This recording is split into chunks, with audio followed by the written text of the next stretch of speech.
Well, it's January 21, 2021, and the fish are not biting yet. I'm out here in the middle of the Indian River Lagoon, out on the flats at the moorings. It's only about 2 to 3 feet deep, but occasionally there are big trout here. So I'm hoping that I can find one today. But they're not biting yet. The moon is not up high enough, the sun is not low enough, but I'm here, I'm in my secret spot, which I'll give you. 27 degrees, 34.415 north, and 80 degrees, 20 minutes, 0.495 west. There you have it, within 20 feet or so. So since the fish aren't biting yet, I thought I'd tell you a little story. It's been a while. You know, lawyers, when they get together, they tell war stories about all the crazy cases they had. And I told this one when I was up in North Carolina to some people, and they said they didn't believe it. I said, well, all you got to do is read the Globe magazine. Unfortunately, you know, most attorneys, you know, want to be written up in the Wall Street Journal or, you know, Look magazine. I don't even know if they print that anymore. Newsweek or Time or some legal journal for all the great things they did. Me, I got written up in the Globe magazine, which is that piece of crap newspaper with, you know, the Bat Boy and, you know, all that, the Martians and, you know, kidnapped by aliens, you know, and given a colonoscopy, that kind of thing. But years ago, oh my God, maybe 40 years ago, I was working at a firm called Jones Foster at the time, and I was just a brand new associate. And as an associate, you get all the strange cases, but there were fortunately some associates younger than I, so they got the crummy stuff first. Well, we were representing a bunch of orphans, and this evil woman had swindled them out of a great donation. Up in the hills of Kentucky, there was this evil person, Emma Rose, and she was the niece of Delina Rowland, who lived in Okeechobee. And Delina and Ray Rowland, they were wonderful people. They didn't have any children, and they had about 200 acres on Lake Okeechobee, which way back in the day wasn't worth a nickel, but by the 1980s it was worth a fortune. So Ray and Delina decided, well, we don't have any kids, and the local orphanage, you know, could really use some money, so here's the deal. We'll do a joint and mutual will, and Ray, if you pass along first, then I agree to leave it to the orphans when I die, and if I pass along first, then you agree to leave it to the orphans when you die. A joint and mutual will. It's a great thing. They're done all the time. So they did that. And Ray passed away. And Delina inherited all those millions of dollars of property. And the will said to give it to the orphans. Well, evil Emma Rose up in Kentucky heard about this. Now, this was not your ordinary batshit case. She was a superior batshit case. She had a well, an oil well in her backyard that pumped about 3 barrels a day. Well, that's not a lot, but it was enough for her to have some pocket change to power a little radio transmitter that she had for an AM station. And she had her own AM station up in the hills of Kentucky, and Emma Rose professed to be a disciple of God, a soothsayer, a seer, a Jimmy Swaggart, but old female and batshit crazy. And she would preach. She would crank up a little AM radio, and she would preach to the people in the hills that Jesus has appeared to me and spoken to me. He wants me to give you all the money you can so we can spread the word. Yeah, it's typical bullshit you see at 11 o'clock at night on the thumper channels. And a lot of people did. You know, they bought into it. But not enough for her, you know. So she had an idea when Ray passed away. she got in her car and she drove it all the way down to Okeechobee, Florida from Kentucky. And she sought out her Aunt Delina, and she said, Aunt Delina, God has appeared to me in a dream, and he wanted me to tell you, Delina, that he wants you to give the property to me, not the orphans. He wants you to give the property to me so I can conduct my evangelical thing up in the hills. Delina said, well, no, we want to give it to the orphans, thanks. And Emma got a little perturbed at that point and said, Delina, he also told me that if you didn't do this, he was going to roast you in hell forever and you would never see the spirit of your beloved husband. Well, you know, if you're 86 years old and knocking on the doors of heaven to begin with, somebody who professes to be an evangelist tells you that God has appeared to them, is going to burn you in hell unless you do something, well, it frightened the old woman, and so she did a deed. She deeded the property to Emma. Then she died. Not Emma, but Delina. So the property didn't go to the orphans. It went to Emma Rose and her crazy family, also who lived up in the hills. Well, that didn't sit well with the orphanage, as you can imagine. And they hired my firm to get the property back from crazy Emma. So we filed a suit. Well, this enraged Emma. She just went ballistic. Did she hire an attorney? No. She's going to represent herself. Bad idea, but good idea in this case. Emma, instead of submitting pleadings, started writing curses.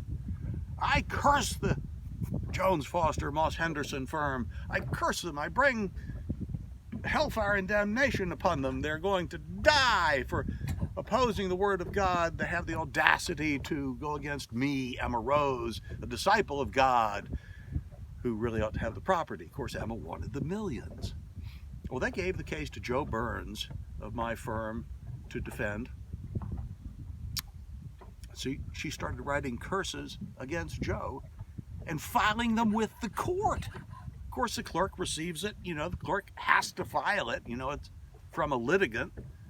So the court file is filling up with curses and, you know, cursing the court too, because the court had issued a few rulings that she didn't like. Well, you know, pretty soon the judiciary realizes this woman's batshit crazy, but it's the courts and you get a fair hearing, crazy or not. So she continued to write these curses against Joe, and she said, God's going to kill you, Joe. Well, about 2 weeks later, Joe was in an automobile accident, and he broke his neck and died. This pleased Emma to no end, because she claimed responsibility by and through God himself for killing Joe, one of my associates. It was a terrible tragedy. It was an automobile accident. Somebody cut him off and he flipped his car. Well, you know, the litigation has to go on, so they gave the case to a good buddy of mine, Steve. And my God, this was a long time ago. So she starts writing curses against Steve. Hellfire and damnation and all this stuff. And about a month later, he's in an automobile accident and sustains this god-awful brain injury. He was in a coma for a month or so. And he did not die, thank goodness. But he had a significant brain injury that required years before he could get back on his feet. And he still has some mild deficits, but he's practicing law, thank goodness. But it wiped him off the case. Oh, and this pleased Emma to no end. She wrote in the court file, you can see God's on my side. He has stricken 2 of the attorneys of the firm that dared to oppose me. Well, I got a call from my senior partner. He said, Clint, it's your case now. I thought, great. So I filed a notice of appearance, and sure enough, here come the curses. Plague of frogs, death, damnation. You know, I don't pay too much attention to that kind of stuff. But Joe's dead. Steve's brain damaged in a coma, and they give the case to me. Well, I thought, okay, let's watch out. Well, I had a case down in Miami, different case that I was going to, and I chartered an airplane. Like we used to do that way back then when it was affordable. And our paralegal, Sid Greer, came with me, and so he and I are passengers in this. It's just a 4-seater aircraft. It's a twin engine, small something, I can't remember what it was. Maybe it was a 6-seater, but as we're coming in for landing in Miami, all of a sudden the pilot pulls up and goes around. I said, what's going on? Because my father was a pilot. I know you don't usually do that. He said, well, we got some good news and some bad news here. I said, well, lay it on me. He says, the good news is we got plenty of fuel. I thought, okay, great. What's the bad news? He goes, landing gear is stuck up. According to these lights, we can't land. I thought, oh, Emma. Well, we had to circle that field for the better part of an hour and a half, burning off fuel. And he called the tower and said, listen, I don't know what's going to happen. It looks like the landing gear is down, but all my indicators say it's not locked. And that means when you touch down, if one of them folds or all three folds, you can cartwheel and end your life in a ball of flames if you're not lucky. Well, that was not appealing to me at all. And the pilot said, I was co-pilot at the time just because I knew a little bit about airplanes, and I like to fly co-pilot with my dad. And he said, you got to get in the back. I said, all right. And he said, here, take this. It was a fire extinguisher. Great. Okay, I got a fire extinguisher right in the back of an airplane, and they called that the crash trucks. And as we're on our final approach, pilot turns off the engines. He says it's better to just glide in case something bad happens.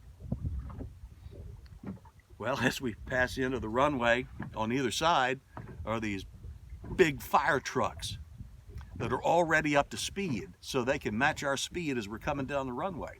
And these guys got silver suits and these water cannons just waiting for us to burst into flames so they could save us, and I was awfully thankful that they were there. Well, we landed without incident. The gear held. And I thought, well, maybe that curse is broken. I didn't tell anybody about this. It's no reason to. But I thought just subjectively, well, maybe that curse is broken. Well, she kept filing curses in the court file. Nothing was happening to Clint.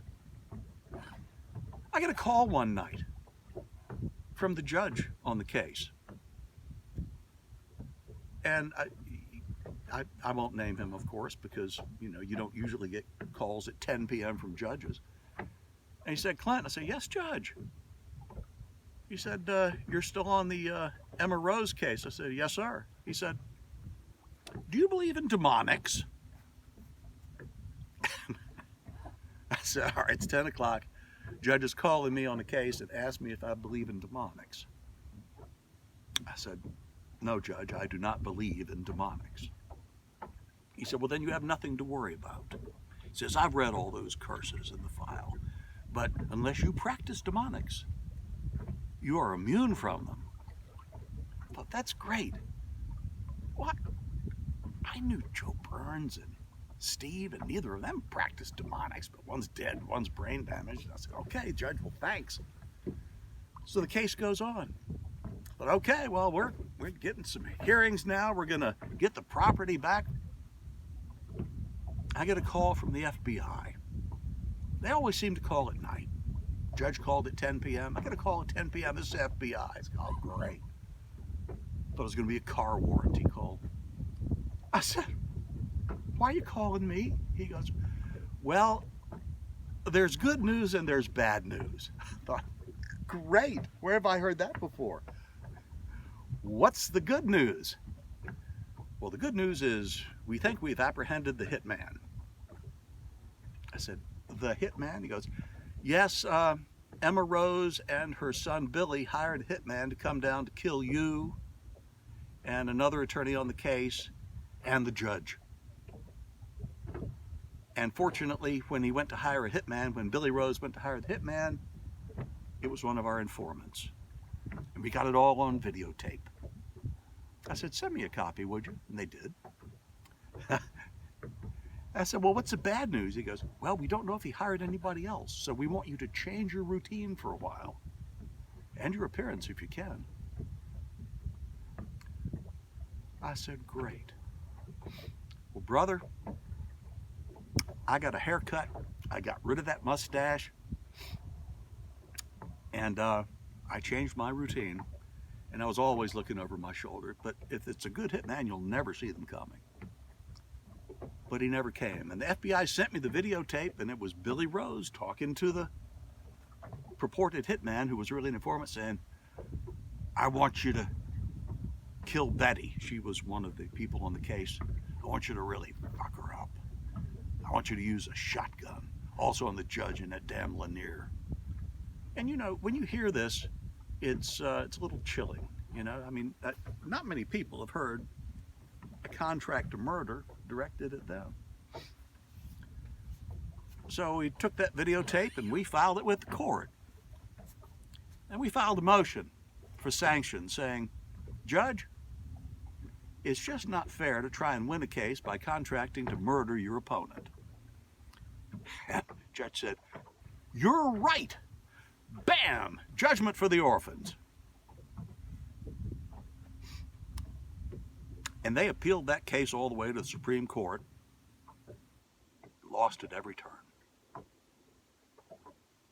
And then it was pretty much over. But I got a call one day from my aunt, Christine Faison, in California at the time. She said, Clint, what the hell are you doing in the Globe? I said, what are you doing reading that trash? She goes, I was at the supermarket. I picked it up. I opened it up.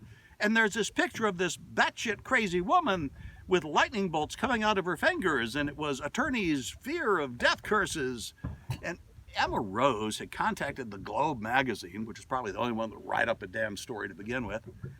And they had taken a picture of Emma like this.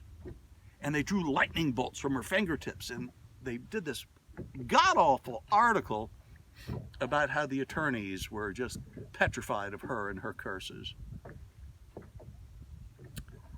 Well, didn't work, Emma. Orphans got the property. God hasn't stricken me down yet, although there's still plenty of time. And that's the story of how we got the land back for the orphans. It's the most batshit crazy case I've ever had. And then, about 10 years later, I had news that Emma was dead. Well, I didn't believe it. So I hired a private investigator to go to the funeral home. I said, I want a picture of that bitch in a box. And he took a photo, sent it to me, and it was Emma. I said, are you sure she's dead? He said, she was cold as ice. I said, well, that's probably cold as ice anyway. And then they shut the box and put her in the ground, and thank God I haven't heard from her since. Well, I'm going to go fishing now. Y'all have a good time, and thanks for suffering through a story. Be safe out there. We'll see you later.